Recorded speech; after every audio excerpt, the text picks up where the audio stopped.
Welcome to True Paranormal, the podcast, with your host, Leo Rizzuti. Every week we will explore such topics as ghosts, demons, poltergeist, haunted history, time shifts, cryptozoology, and other aspects of the paranormal through listener-submitted accounts, documentary studies, and interviews with the investigators that dedicate their lives to searching for proof of the unknown. So get a fresh cup of coffee, dim the lights, relax, and get ready for a short visit to the realm of the true paranormal.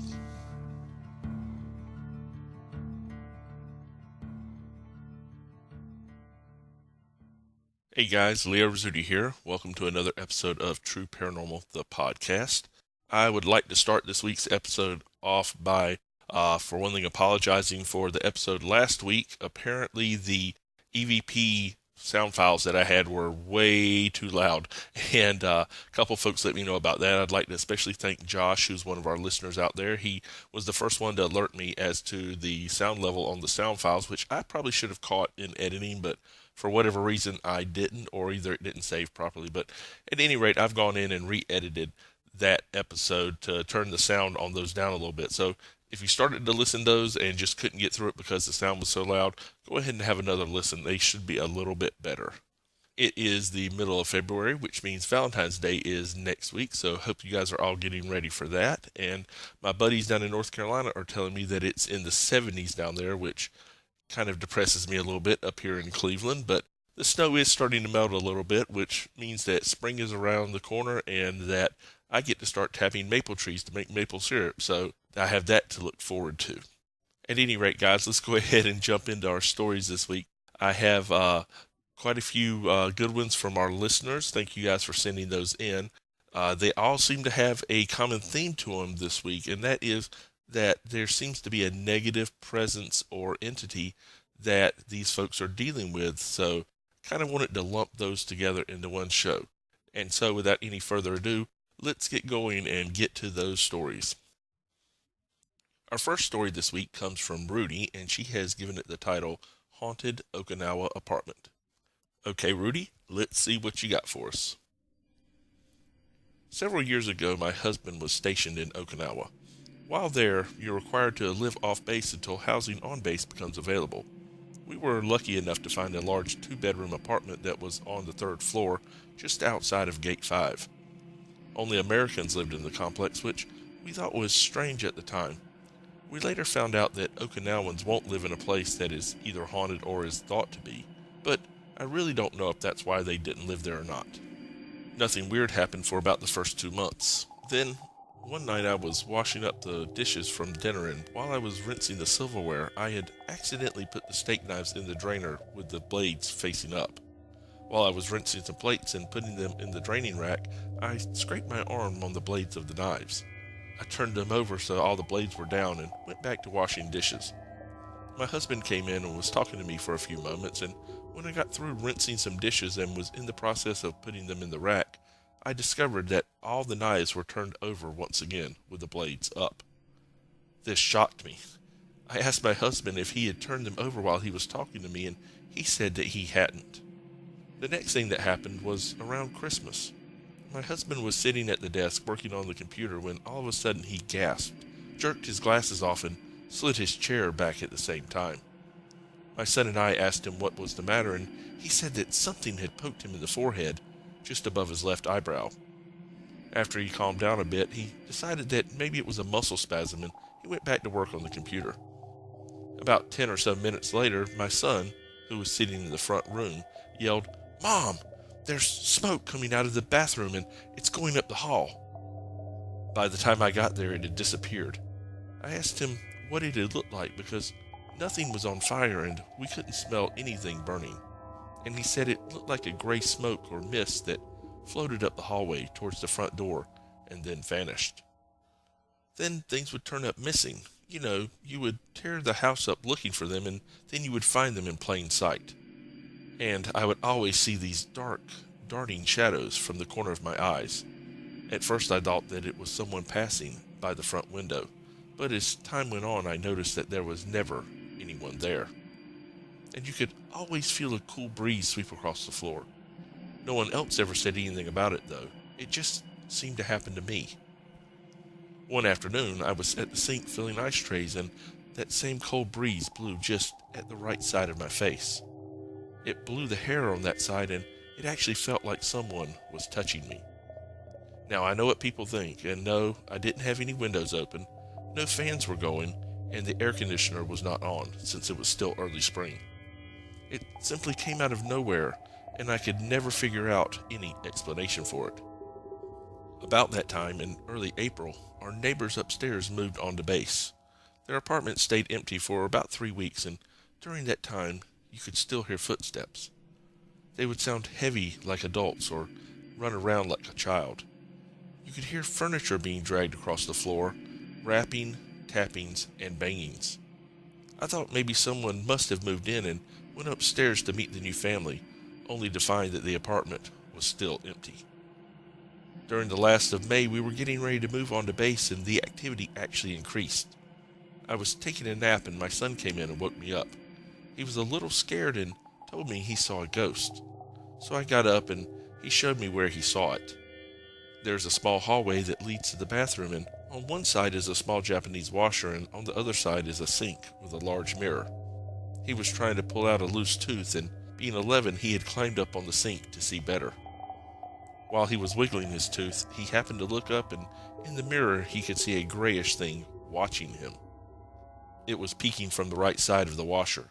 He said it was kind of wrinkled and had black holes where its eyes were, and a slit for a mouth, and looked kind of like a skull would look. He said it startled him, and when he turned to look at it, it vanished. He thought he was just seeing something and blew it off and went back to wiggling his tooth. He looked up in the mirror again, and there it was, only this time it was peeking from the left side of the washer, and again it vanished when he turned to look at him. That's when he came and got me. It wouldn't show itself to me.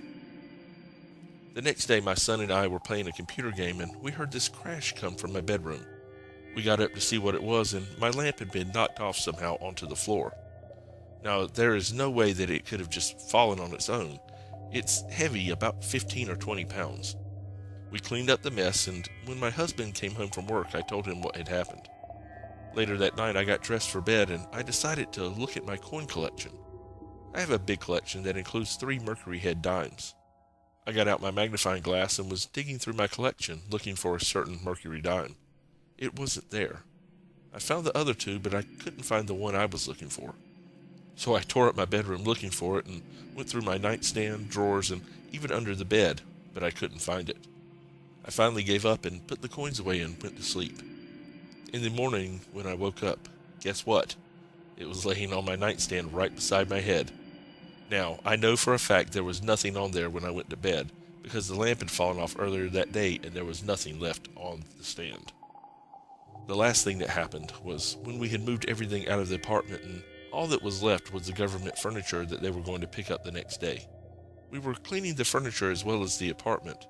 My husband was in the bedroom, and I was in the hallway with the washer cleaning the sink. My husband had the only roll of paper towels that we had left with him. I asked him if he had any more, and he said yes, that they were on the dresser. I went to go get them, and I couldn't find them. We looked in the bedroom, front room, and the kitchen. He was getting frustrated because he couldn't find them either. After a while, we gave up and went to bed. In the morning when we got up, my son was already up, and he was eating a Pop-Tart wrapped in a paper towel.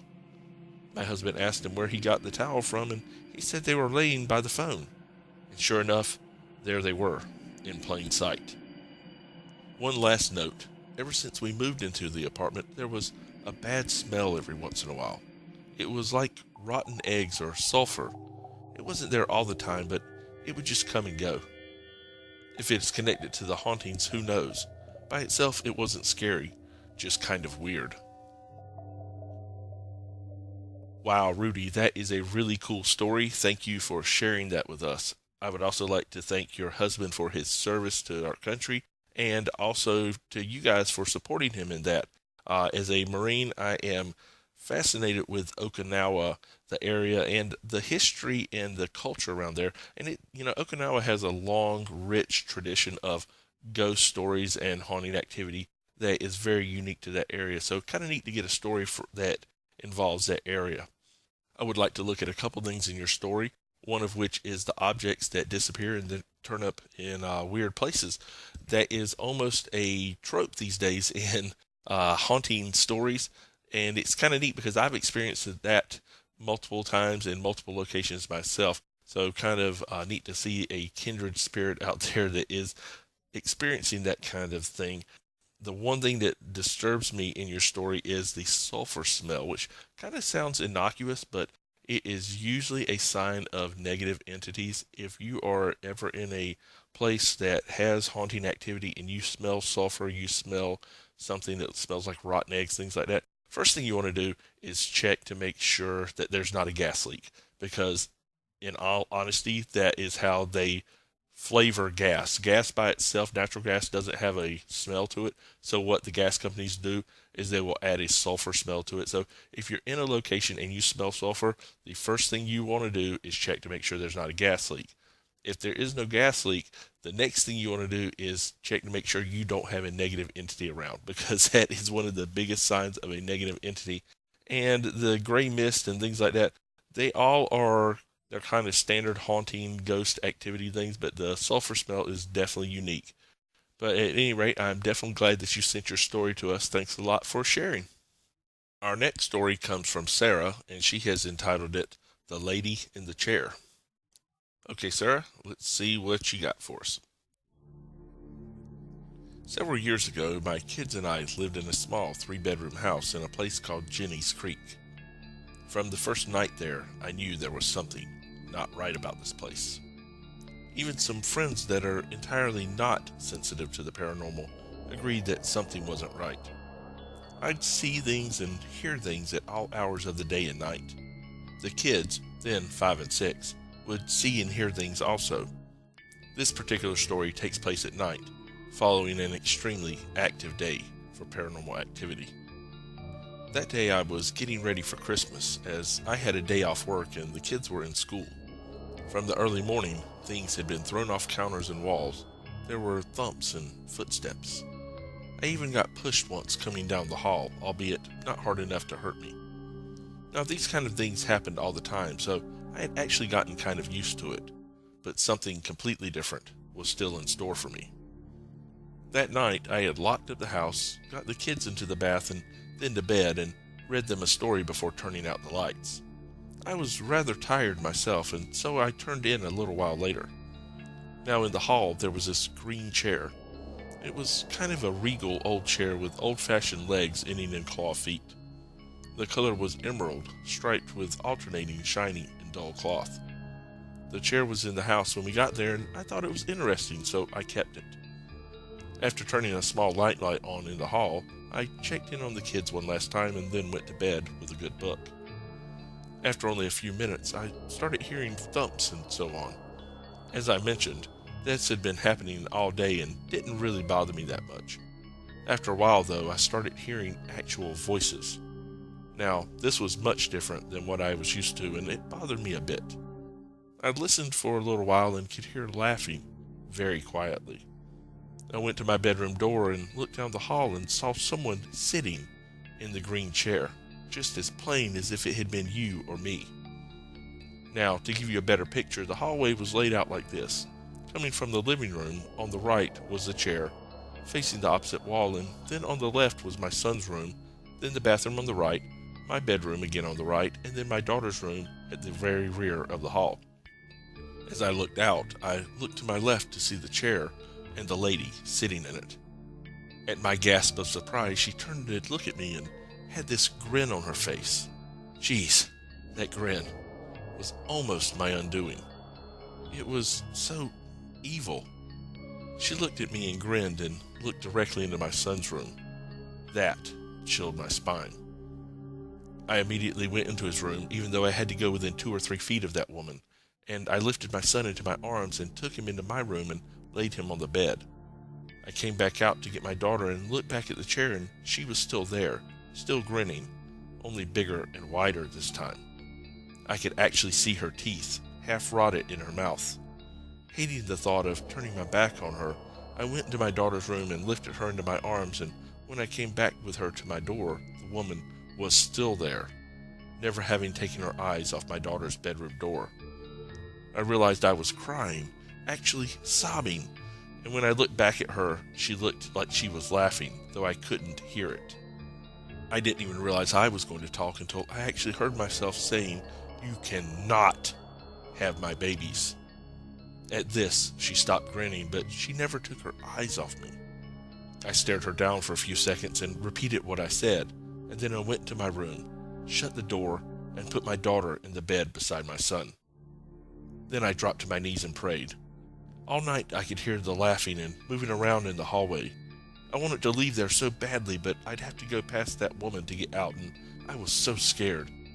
I didn't close my eyes all night. The next morning the lady was gone, and I started looking for another home. It took me about a month to find one, and until we moved, we actually slept in the living room from then on, so that if it happened again, I could just get the kids and leave. I did see her once or twice after that, but only briefly, but I felt her presence many times.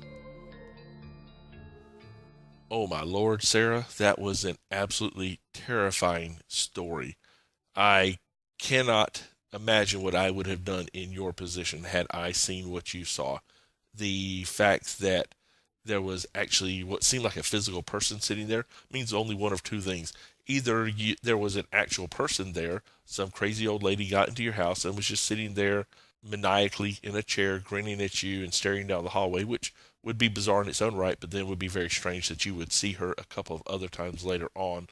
Or that you have some kind of entity, whether negative, which is the thought I have, or some other entity that is obviously malevolent that was disturbing you. And at any rate, I'm glad that you got your kids out of that situation and that you got them to safety. That would obviously be everybody's first priority in there. I just don't know that most people would have handled it quite as calmly or as quickly as you did. Kudos to you for that, and thank you very much for sharing your story with us. Our last story this evening comes from Dave, and he has given it the title, Frightening Happenings in the Basement. Okay, Dave, let's hear your story. I've always believed in ghosts, but never thought that my house was haunted. But one night I had a vivid dream that took place in my house. I dreamed I was another person running from something. The furniture in my dream was different and looked older than the furniture that was in my house at the time. I woke up and, for some reason, I was really terrified. Shortly after that, I would hear things like footsteps, doors opening and closing, and occasionally heavy breathing at night. It always took place around 2 in the morning. Eventually, I started going to bed earlier, just so that I would be asleep at the time so I wouldn't have to hear it. But on the occasional nights where I would be awake, I would hear those noises constantly. Once my mom's boyfriend moved in, however, all the strange noises stopped. I volunteered to let him have my room, even though that meant I had to sleep in the basement. I moved all of my things down there. Once he moved out, I was comfortable enough down there and decided to stay. Shortly after he left, though, I started hearing those noises again. This time they were louder and distinctly closer to me than they were when I slept upstairs. Once I'd even heard what sounded like someone stomping on the stairs going down into my room, but when I looked, nothing was there.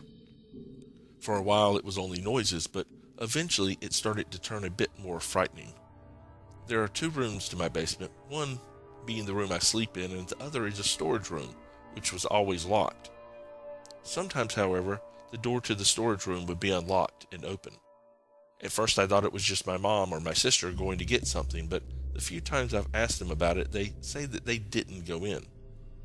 Also, there have been times when my new personal heater would not shut off, no matter how hot it got, until I would get up and turn on the lights, at which point it would mysteriously turn off. Once I was investigating the noise that sounded from my bed like heavy breathing. I saw someone standing in the corner. It was a shadowy silhouette of a tall man. I first thought it was an intruder, so I turned to get a weapon, and when I looked up, he was gone. It was a little past 2. My room was not big, and there's nowhere to go except for up the stairs or into the storage room. I was only turned away for 2 seconds at the most. I did not hear anyone run up the stairs, nor did I hear the storage door open. which I would have noticed since it's very noisy, takes a lot of force to open, and was across the room from the shadow. Another time I had a friend spend the night. Not wanting to scare him, I didn't tell him about the noises or what I had seen. I fell asleep before he did, around midnight. The next morning he told me that around 2 he thought he heard someone whistling. He looked to see if it was me, but it wasn't. He said that he looked up and saw a dark, tall silhouette standing in the corner. He said that he tried to wake me up, but I wouldn't move. When he looked back, the shadow was gone. One night, I came home from my neighbor's around 2 in the morning. I was not tired because I had taken a long nap that day. Walking up to the house, I felt like something just wasn't right. Just to be sure, I looked around and everything seemed normal. I went in and laid down on my bed, and I heard footsteps coming towards my room. It sounded like it stopped right at the top of the stairs. I figured it was just my mom making sure I was home, and so I rolled over and attempted to go to sleep. A moment later, I heard heavy footsteps coming down the stairs. I turned over to look, but nothing was there. I got spooked, but after a while nothing happened, so once again I tried to go to sleep. After a few minutes, I heard something walking towards me. It stepped on a few pieces of paper. I looked over, and the paper was moving like someone had stepped on it and then stepped off. Only no one was there. I had my heater on, but at that moment it got very cold, and all of a sudden I got very sleepy. I laid down on my bed, and right when I was about to go to sleep, I felt something pressing on my throat. At that moment, I got up, but instead of leaving my room, I would, for some reason, want to go back to sleep. The same thing would happen each time. I was just about to go to sleep, but each time it would get more and more intense. When it started getting too intense, my body involuntarily started flailing around, like it was struggling. As my body was struggling, it felt like something was trying to hold me down. Each time it would stop, I would start to get sleepy and fall back into my bed, but my body would start moving around like it was not only fighting the sleep, but fighting whatever was holding me down. At first, I had no control over my body. It felt like I was on a roller coaster and my body was the machine. It felt like I was just going along with it. When I thought of that, I tried to scream, but my screams came out muffled. I tried to get up and run away, but I would get pushed back down. I tried to grab my phone, but my phone somehow got thrown across the room by whatever force was keeping me from getting help. At one point, the force got very powerful all of a sudden. I remembered seeing my arm in front of me while I was sitting up, and that was the last thing I saw. I was moving. I felt my head moving. I felt my body moving. But the only thing that I could see was that moment where my hand was in front of me while I was trying to sit up. I'm not sure if I blacked out or what. The next thing I saw was my ceiling. After a few moments, I realized that I was lying half off the bed. I felt myself convulsing and could not move or stop it from happening. I don't have seizures or any history of medical conditions, but that was the closest thing that I could compare it to. The next thing I remember was waking up a few hours later and going to work. I was back in my bed, the way I usually sleep, and I could remember what happened. Just to make sure it wasn't a dream, I looked next to me for my phone, where I always keep it no matter what, but it was across the room. I don't know what happened. Ever since, I've slept in my house only 3 or 4 times. I will only go into the basement if I really need to, or if somebody's with me. When I told this story to a friend, he got scared and he said he thinks I got possessed. Everyone else just thought I was crazy. Wow, Dave, that is an absolutely incredible story. Thank you for sharing that with us. I would like to start off by saying that I do not think that you're crazy. I have experienced enough and dealt with enough people who have been in similar situations as you found yourself in and had similar circumstances, had similar things happen to them. So, no, I don't think that you're crazy. I think that you actually experienced something. I think your buddy might be onto something, not necessarily with you being possessed, but that definitely was a negative attack of some sort. Almost every single marker that we would see for a negative attack, the shadows, the sudden coldness in a room, the choking especially, that is definitely something that we see a lot whenever we get physical attacks from negative beings. So very glad that you came through that all right. It seems like you are understandably trepidatious to go down into the basement, and I cannot blame you for that. But what I would do is I would definitely try to see if you can find someone who can give you some help in your area, and maybe do either an investigation in the home, or maybe just deal with you personally and make sure that there is nothing that is attached to you. That would be my one piece of advice. Other than that, it seems like you came through it all right, and I would again like to thank you for sharing your story with us. That is very cool. Well, that's going to do it for this week's episode of True Paranormal, the podcast. I would like to thank Dave and Sarah and Rudy for sharing your stories with us. You guys are absolute rock stars. And if you would like to be a rock star and share your story with us and have us read it on one of our future broadcasts, just email it to us at trueparanormalpodcast@gmail.com. That's trueparanormalpodcast@gmail.com. Or go to our Facebook page and hit that like button and let us know that you're out there. And when you're there, you'll see a little message me button or an email button. And in either case, we will get the message and we will be glad to share your story on the air in one of our future shows. Alternately, if you listen to us on iTunes, if you would give us a rating and a review, that way we know that you guys are listening to us there. We got a lot of platforms out there, and we're trying to figure out which one works best for us, but we're going to share out as many as we can, just to make it easier for you guys.